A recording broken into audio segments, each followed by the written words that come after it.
Thank you, sir. That was an excellent overview on UBM because it was actually the first technology that we used to actually precisely see the muscle insertions. But because technologies keep changing and now we have the newer tool that is the anterior segment OCT. So I would like to begin by what Dr. Jaspreet concluded with the UBM, like the shortcomings of UBM, whether the AS-OCT can actually overcome them. Now, the anterior segment OCT in strabismus is primarily the same use has been used in the same way as the UBM.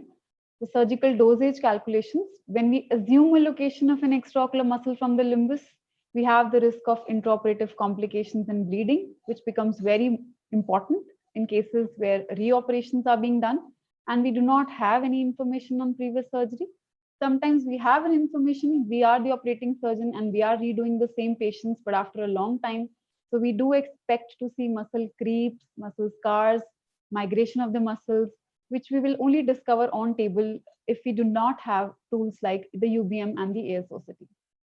Now, just sharing a case of a 25-year male who had a best corrected visual acuity of 6.6 and 6.12, presented with a left exotropia of 30 prism diopter. He had a history of squint surgery, but did not have any records as to what surgery was done and which eye was operated upon. Now, in thus situations like this, we see the extraocular motility, which is almost equal in both eyes. We do see some scarring on the left eye. There is some redness over the lateral rectus insertion in the right eye, but we are not sure whether which eye was operated, and we do not know at all that what was the measurement at the time of the first surgery. So what would you do next? How much surgery would you do considering your surgical dosages assume the location of extraocular muscles to be normal? We, of course, are talking about imaging now. And if you have the tool, why not image? Imaging can give you a precise measurement of the muscle insertion distance, but in resurgeries, it might be difficult. The MRI and CT scans are not very accurate. And we have now established from the last talk that we have the ultrasound biomicroscope, which can accurately tell us up to 1 mm where the muscle insertion can be. Even if we do not know where the muscle is, we know at least at a specific distance at which we might be able to see the muscle on table. UBM has some disadvantages, as Dr. Jaspreet concluded, that when we are dealing with reoperations or we are looking at patients who have undergone larger recessions, we might not be able to use UBM very accurately. And the biggest disadvantage being not being able to use it in uncooperative patients and children, especially when you want to image larger distances, they will not adduct and abduct. And it's a contact method, you might not be able to do it in the outpatient department. This is where the role of ASOCT comes into picture. One of our earliest papers on ASOCT, and of course the literature has now established that it's a less invasive technique and it's quicker to image muscle insertion distances in primary surgeries. We have a paper under publication in JAPOS, which reports a good accuracy in resurgeries to the extent of 70% by the ASOCT. Of course, it has advantages being quicker, being non-contact, and be able to measure larger distances. Now, how do we do in ASOCT? We have seen how UBM works. We can do it in the outpatient department. For the ASOCT is actually a convenient method, more convenient than the UBM. If you see, you make the patient sit on just like a slit lamp. It's a non-contact method. This patient has previously undergone a squint surgery. So on the left side of the screen, you can see the patient data, and the right side of the screen telling you what all previous scans have been done. Now, the ASOCT is primarily for the lens and for the cornea. So you have to choose a different protocol while you are trying to look at the muscle. You can choose a cataract protocol or an anterior segment or even the BLEB protocol if you want to look at the superior rectus and inferior rectus. Once you have chosen the protocol, you try to image the muscle by asking the patient to look in the opposite direction. You could do it on a raster mode. You have global scans as well, which go beyond 14 mm from the limbus. You have to switch to sometimes a manual screening because automatically it will just focus on the lens. So manually, you try to locate where the extraocular muscle insertion distance can be. When you have quite a lot of scarring, you see here the technician will try to lift the lid because we want a particular section and area of the muscle to be imaged. And once you have localized the muscle, You try to bring the angle as well as the muscle in the same frame. The acquisition is quite quick. This is an unedited video, so it just takes about, say, 3 to 4 seconds. And you can actually scan the whole breadth of the muscle and see if you have got a good scan. And then again, you save it for your future references, and you ask the patient to look in the opposite direction to image the corresponding muscle, the lateral rectus in this instance. So you can take measurements from the angle as well as from the limbus, the same way that you did on the UBM. So this is how a recessed medial rectus looks on the ASOCT vis-a-vis the same muscle of the same patient on the UBM. Again, a resected lateral rectus on the ASOCT vis-a-vis on the UBM. You can see how clearly we can define the cleft between the muscle insertion and the sclera.